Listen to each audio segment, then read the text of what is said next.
All right, if you are popping over here after being at the Laser Maker's Realm, great. You already have the file that I'm going to be working with. If you don't, head on over to Laser Maker's Realm. Link is in the description down below. Click Show More, and you'll be able to click on that, get to that video, get the file that I'm using, the exact same file, and follow along with me.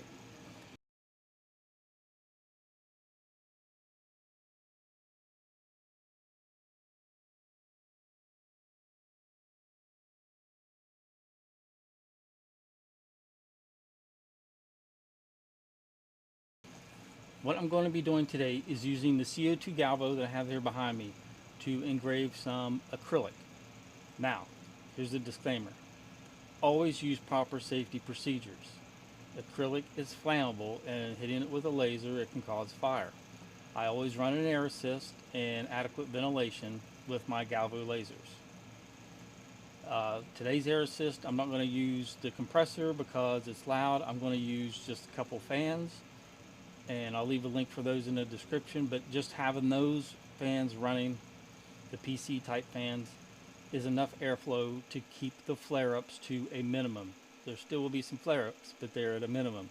And it's at its worst point whenever the laser's hitting the paper, so the masking on the acrylic. That's when it's at its worst.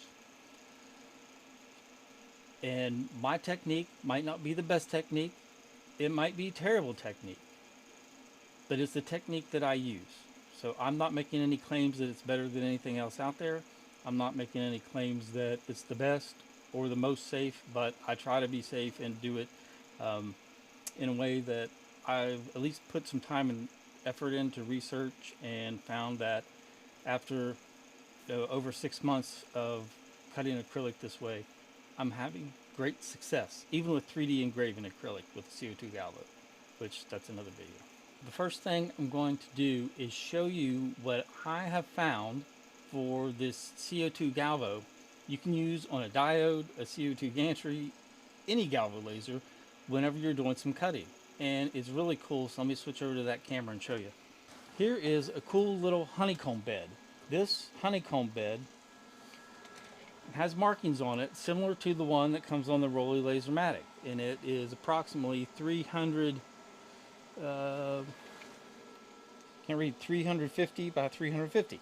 It's not approximately, it is. It's 350 by 350, and the markings are right here on the side. And they're on this side, and they're on this side. And it also comes with a handy metal sheet that you put underneath of the honeycomb. So that's actually protecting the bed on the laser. So that's cool. And I've put this thing through its paces. I've used it a lot, and it's holding up well. It stays level. I really like it, and for the money, I think you can't beat it. So if you're looking for something to use with your Galvo laser or any other laser, or you need a replacement honeycomb, I would check these guys out. It's called DADY wheels, Dady wheels, and I'll leave a link in the description. It'll be an affiliate link. But yeah, this thing works well. I like it. It's a honeycomb bed. How fancy can it be? But it does come with this metal plate underneath that I like. That's super nice to protect your bed when running the CO2 Galvo. Now, if you have a UV or a fiber laser, it could potentially cut through this metal sheet. So you're going to want something a little thicker if you're doing any cutting and you're wanting to protect your bed. So what I have here is a sheet of blue acrylic, gave to me at a shipment I received from my friend Rich, LA Hobby Guy, a while back, and we were doing some acrylic projects. So I'm going to use this again, and we're going to cut these dog tags out of this acrylic with the CO2 Galvo, and then I'm going to test the Harbor Freight powder coat. Now, if you haven't heard about this Harbor Freight powder coat,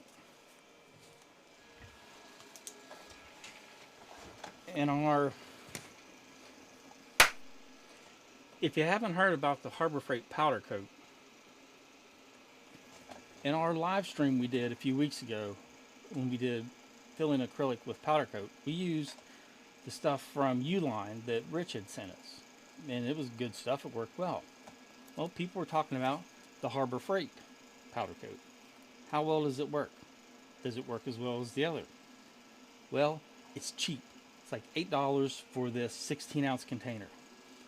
They only have it in black and white, but it's cheap. It'll last forever filling acrylic.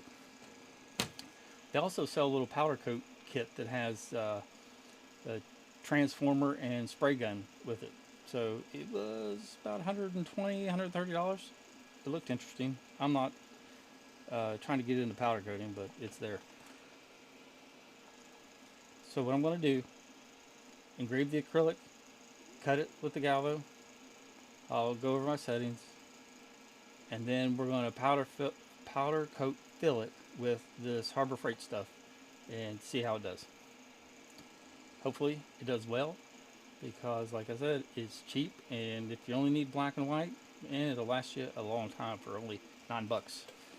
I'm also going to go over my technique for setting the acrylic and heating it up, and depending on how long this video goes, I want to show you some ways that you can clean up the acrylic, because if you're like me, I make a mess with the powder coat. It gets everywhere on the sides of the acrylic, and it's hard to remove unless you actually sand it off. But you can sand it off, get a nice finish, and you can also heat it up with a torch. Normally little butane torch works. You can probably use a heat gun, but I use a torch. I'm used to using it. And you can give it some of that shine back as well if you want some glossy edges, kind of like what you might see on Kydex, and how the edges are polished and look nice and shiny. Well, that's what we can do with the butane torch with the acrylic. So let's look at light burn real quick and then get to burning, because you got to burn to learn. And I submitted a trademark for burn to learn, and I'm going to be making some freaking t-shirts because it's going to be cool. And that was a bug. It's not coming from me. It's not my friend. I don't have a blanket. Okay, back to light burn. We have 4 dog tags. They're all the same. It's this granddaughter dog tag saying, "Granddaughter, always remember, you are braver than you believe, stronger than you seem, smarter than you think, and love more than you know." So it's a nice little saying for the granddaughters out there. I have 2 versions. I have a negative and a positive, and each of them have the red cut layer around it to cut our shapes out. If you want to figure out how to make this shape really easily, head on over to the Laser Maker's Realm. So with my CO2 Galvo, it's a 30 watt, has a 6x expander and 175mm lens. Here is my setting to cut this acrylic with the Galvo. Multiple passes for depth. I've cut 1/2 inch acrylic with this, and it works fine. For this acrylic with the paper on it, I will need 3 passes. It runs at a speed of 150, power of 80, frequency of 25, 3 passes, and you have to add a wobble. Otherwise, you'll be running circles all day. But add a wobble, it will make pretty quick work of it, and it's fun to watch, and it cuts it pretty quickly. So there you go. Cut settings for acrylic. Always run air with it. You have to run air. Can't stress that enough. Have some airflow moving over the acrylic. For my main engrave setting on my CO2 Galvo, I run a speed of 1000, power 45, frequency of 50. Line interval is 0.025 at a 45-degree scan angle. I will run usually 2 passes. If I'm doing a 3D engraving, it might be 70 passes. But I always set my angle increment at an odd number. You do not want to use crosshatch. Make sure that your scan angle, it doesn't matter what you start at. What matters is your angle increment is an odd number. And you have your auto rotate checked. Those are the 2 important things. Odd number, auto rotate. Alright, and this is my main engrave setting. I just want a nice vanilla looking frosting on the acrylic. It's a speed of 500, power of 20. It's lower power, it's lower frequency, frequency 25. Wider line interval, less material is going to be removed. Again, bidirectional fill, no crosshatch. I normally run this only one time. If I were to run it more than one time, like say I wasn't happy with the first pass, I would turn on auto rotate, hit the angle to an odd number, and then change this to something odd from what it was before, so you could make it 22 degrees. That way when it runs this pass again, it will be at an odd number angle in relation to the first pass, and then if you run more passes, it will continue at that odd angle. By using odd angles, your eye doesn't pick it up as well. Running opposing 45s, it's easy to pick out. And those are the engraved settings. I went over my cut setting, 150, 80, gotta have the wobble, 3 passes for this with the paper on. For my engrave, I probably will run 2 passes if the paper is on for colored acrylic like this. If it's clear acrylic, I do not leave the paper on. The reason this paper is staying on is because we are going to powder coat fill it, so we want the masking to be left in place. Otherwise, I would remove it with the CO2 Galvo.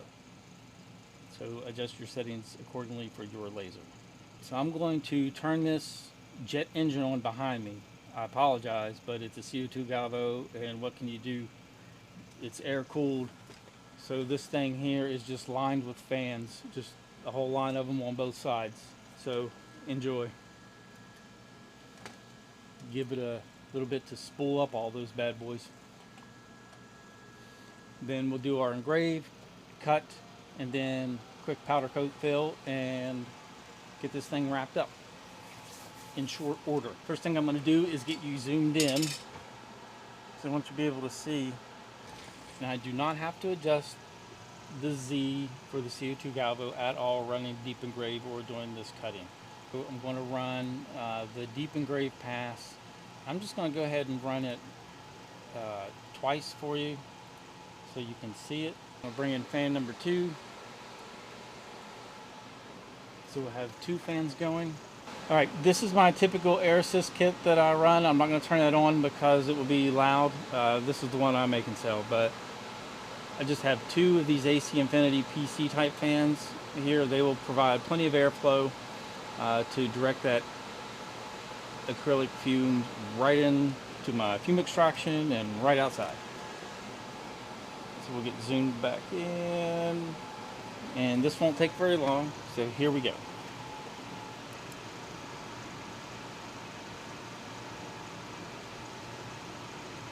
And you'll be able to see it does flare up a little bit,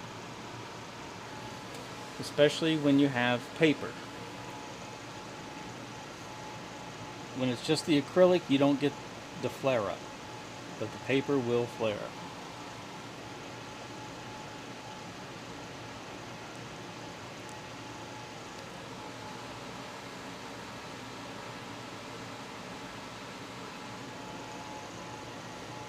Alright, there's this second pass. Now that we've got most of the paper out of the way,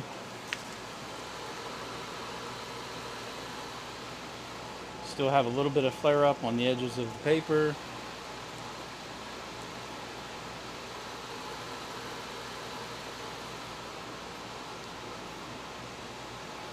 We definitely have a nice engrave going on there, and now it's going to start the cut.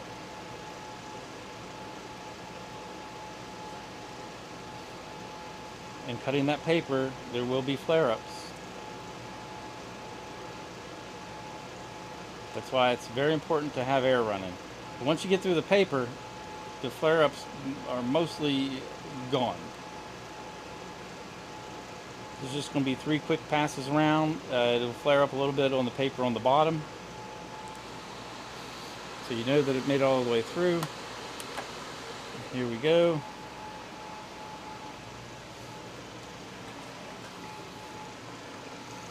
Let me cover my face up. Sorry, I have Rust-Oleum paint all over my hands. I forgot that it was wet. See, that's why I hate painting. Alright, so there's our nice engrave. It looks good. And now we're going to fill that with powder coat. I'm going to get that set up and be right back with you. Okay, what I've decided to do is take the steel sheet from the honeycomb bed and put it down so I don't get powder coat down these holes, because like I said, I am messy. But I do have a sheet of wax paper here just in case. And like I said, this stuff is cheap. There's a lot. I'm not worried about wasting any. Let's just put it on thick. I like to pour it in the lid and then dump it back in, screw it on, let it fall out like it's snowing, because it's always good to have lots of white powder and a card around. Alright, my technique for filling this is I like to smash it down in there with my finger. That packs it in, because if your engraving goes deeper than what you think, and then you don't have enough powder coat smashed in there, it will shrink and then look terrible, and then you're redoing it or adding more powder coat. Then I just use a standard metal business card, just lightly scrape it off and try to get as much of the excess off as I can. And you see all that powder coat that's on the side, all that white, it will set and stay there. So you can choose to have your sides powder coated, you can be more careful with it, or you can clean it off. It's totally up to you. So once you have your powder coat at that point, you're pretty much ready to go with your source of heat. So again, I'm going to show you what I did. I see where I packed it in there, a lot of that stayed. That's what I'm looking for. In my experience, that is what works the best, is when it's packed in enough that it will stay there. Then you don't have to worry about it blowing out from your heat gun if it is a little bit too powerful. So, like I said, push it down in there, pack it nice and tight into your engraving, scrape off the excess, and there we go. Now all this can be reclaimed and put back in your jar. You can just wrap your wax paper up and dump it in, however you want to do it. And then the way I start out, I'll zoom out here so you can see, is probably about 8 to 10 inches above the surface. So right here's the heat gun. About 8 to 10 inches. I turn it on. It's an older one. It's not fancy. Then I just let it set and heat the whole thing from a distance. And you can see when the powder coat starts to shrink a little bit, you'll see the edges start to define. Once those edges start to define, you can start lowering your heat source and then moving it around. And you can see, get you zoomed in, you can see where it has defined around the edges.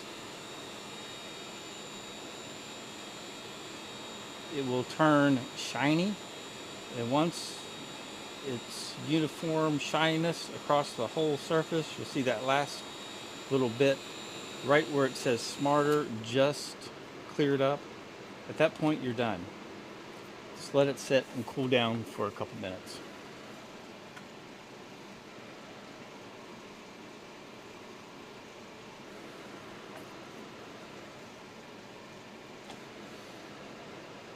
So when it starts to go from looking all powdery around the edges to having some definition around the edges of those letters, that's when you know it's at the proper heat. So at this point, once it's cool enough that you can touch it and not burn your fingers, we can go ahead and start taking the masking off. One of the tricks for removing masking is to use some duct tape. That does work on these, but where the masking also has powder coat on it, it doesn't work as well as just plain masking without powder coat. It'll help pull off some of the bigger pieces, but sometimes inside of the O or inside of an A, you have to end up scraping that with your fingernail. I'm just going to do the whole thing with my fingernail here real quick, in the interest of time.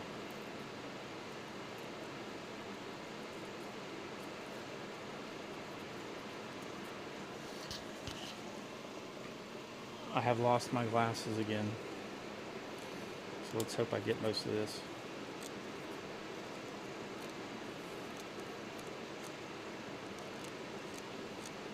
Typically, if a letter looks bad, it's because there's still some paper left on it. See, that's looking good. That still has paper.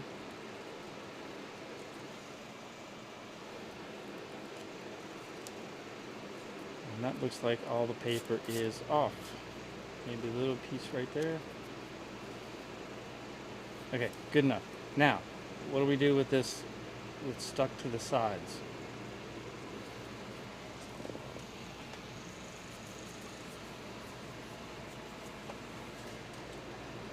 That's when we get our handy dandy sanding sponge. Take your side, you can run it back and forth. And it works okay, but I prefer to rock it back and forth like this. So you just kind of rock it side to side. And then it'll start to take all that excess powder coat off. Just got to kind of wipe it off with your fingers so you can see how much is removed versus how much is acrylic dust. These do gum up pretty quickly and then start to not work as well, so you have to rinse them out fairly often. See, I went to a fresh spot and it cleared that off much quicker. I go to the back. So now we're looking good. Now watch on these curved edges that you don't sand a flat spot in there. If you're nervous about that, rock it back and forth.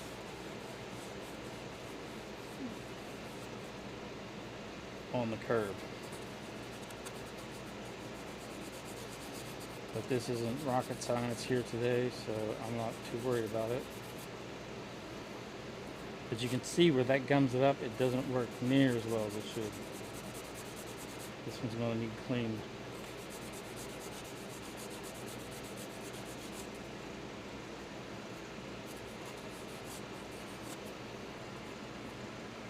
Alright, so I hope you're able to see. Yes, they cleaned up pretty good. It's not as shiny as it was. That side does not have any powder coat on it, therefore it's shiny. This side still has some left on it, and these two were sanded, so they're a little more dull. So the trick to bringing back your shine is take your little blue butane torch. There will be a cone of flame that comes out. The blue part of the flame, you want to stay away from that. Otherwise you're going to catch your acrylic on fire. These put out a flame probably about 3 inches. So I want to keep this way back to the point where just the end of that flame is getting close to the edge of the acrylic. We'll fire it. Maybe. Alright. I'm just going to hold it back. I'll know that I'm getting too close if I start to burn my hands. But just a little bit of heat and you can start to bring back some of that shine on the edge. Cut some pieces out, experiment with them, and then you'll just develop your own technique for how you can bring the luster back to your acrylic. That same technique works if you have, let's say, an old tractor sitting outside, then the plastic used to be black and now it's gray. You can bring it back with the torch, just don't melt it. But I'd say we look pretty good. The Harbor Freight powder coat did just as well as the other powder coat. It worked, it looks great, and now we have a little dog tag. That's all I have for this video. Hopefully there's something in there, some little tip or trick that helped you out. If not, leave me a comment and let me know. Tell me what I need to do next time to make this better for you. If you enjoyed it, leave me a comment as well. Help that algorithm, feed it, make its belly nice and full and satisfied so that this video can be shared and pushed out by YouTube so a little more people see it. That's it. I have a Patreon. If you want to support the channel, even with just $5 a month, to help me buy more acrylic and the powder coat and lighters and everything else that I'm using, I would greatly appreciate it. There's a channel membership that will help a little bit as well. However you want to chip in, or if you just want to help by hitting the subscribe button and giving me a thumbs up, that's perfectly fine as well. I also greatly appreciate that. I appreciate everybody tuning in and watching, and I wish you all the best and have a great day. We'll see you later.